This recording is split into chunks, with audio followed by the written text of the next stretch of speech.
you ever met a guy named, have you ever heard of Stephen Kinzer? Yeah, he wrote the Sidney Gottlieb book. Right, Yeah. right. Yeah, I talked to him about that, and the way he explains MK Ultra is just fascinating. How it's basically, he had to go to different countries, went to Germany just because he was violating the human right, like the stuff he was doing. He had a license to kill from the government. Oh yeah, he was destroying people. So you had him on the podcast? Yeah. How'd it go? It was great. Maybe it was you guys. Somebody asked me if I would go on a podcast with him. And I Yes, said, yes, it was. Yeah, I wanted to have you guys both on together. And I said, I don't think he'd do it. His book is very straightforward. He's a New York Times best-selling author. Yeah. It's not academic, but it's very sober. I don't think he'd want to be in my category. He kind of shut down a little bit when I started to ask him about Charles Manson. Yeah, of course, yeah. I'd love to sit down and ask him why Louis Jolly West isn't even in his index in his book. And this guy, my book was already out before his book, and nobody wants to take somebody else's findings. Even you would obviously acknowledge them, but I have the documents. I show that he was Gottlieb's first psychiatric partner when he was at the Lackland Air Force Base in Texas. I have all the letters that I found that West accidentally left in his archive at UCLA, where they're page after page after page describing what kind of experiments they're going to do. They're all illegal on patients. And West says we can hide it from the other doctors on these wards because the patients are already suffering from mental illness. So what I do to them is just going to look like another one of but it's going to be with my drugs and hypnosis. And Gottlieb's like, well, you have to double, all the ways they're going to hide their correspondence. Gottlieb had an alias. He wanted West to have an alias, but West didn't want one because he thought that would draw attention if anybody caught that. So he did that from 53 to at least 67, 68. I've got a paper record of him corresponding with Gottlieb, and nobody has the unredacted record like I do. Like everything Kinzer saw, here's a little bit of my sour grapes, was stuff he got through other people's Freedom of Information Act requests, and it's all redacted. Because I read his book, he doesn't have new information in there from documents. He's got a lot of great stuff in there that fills in gaps. But for him to completely ignore the scientists that John Marks is the whistleblower who was a State Department official who found these financial records for MK Ultra, went to Congress, told them about it, caused a congressional investigation. Seymour Hersh, the famous investigative journalist, worked with Marks, and he wrote the first big stories in 1974 or 5 on this horrifying program that our government did since the early 50s, where they were testing drugs on people without their awareness, making them human guinea pigs, and some of these people died, committed suicide or had massive nervous breakdowns. Right. So I didn't think Kinzer was, if he hadn't even mentioned my findings, I knew that he didn't want to have anything to do with my book. Why would he, what would be his reasoning of ignoring the stuff about West? Do you want to know what other people tell me? Yeah, I do. Yeah, I'm fascinated by it. Do you know what a limited hangout is?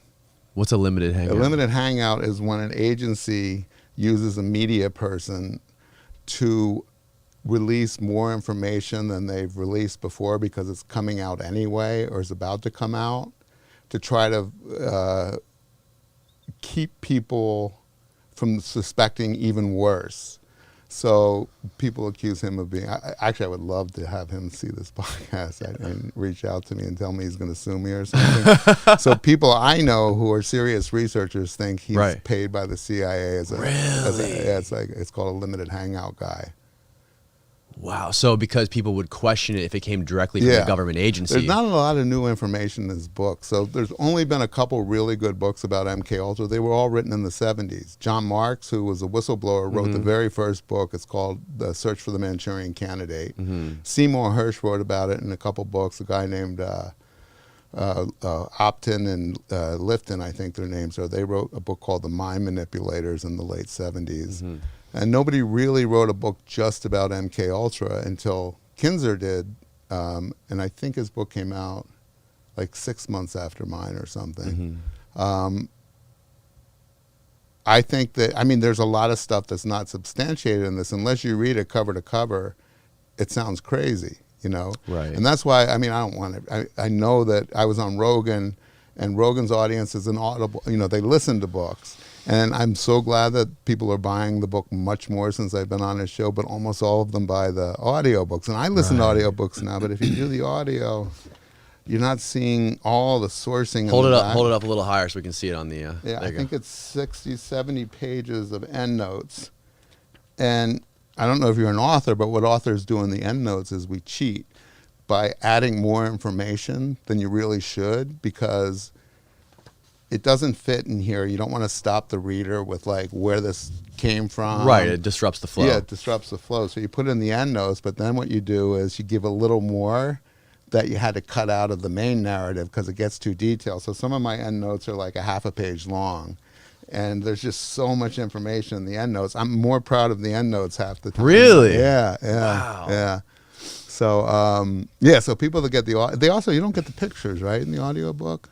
No, you don't get the pictures Yeah, either. we got all these. It's just people. I mean, nobody has with all the, you know, media on your phone and everything these days. It's people don't have time to do anything. I can't blame them. I'm the same way. Okay, you know, who has time to sit down in front of a book for hours on end? So this is Rudy in the guest house having a party, and that's Candace Bergen, and this is like 1966. Rudy Altobelli, and then this is him when I would go see him in his apartment. I took that picture of him, and he had like 20 cats. Wow. Yeah. That's incredible. Yeah. So, Can you show it to the camera? what? Can you show it to the camera? Sure. Yeah. You hold it up by your face.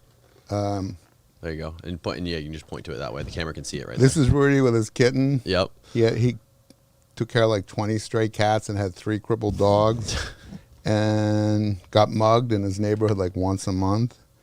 And then when Rudy lived in the guest house in the 60s, whoever was in the main house became, especially the women, would be like his pet.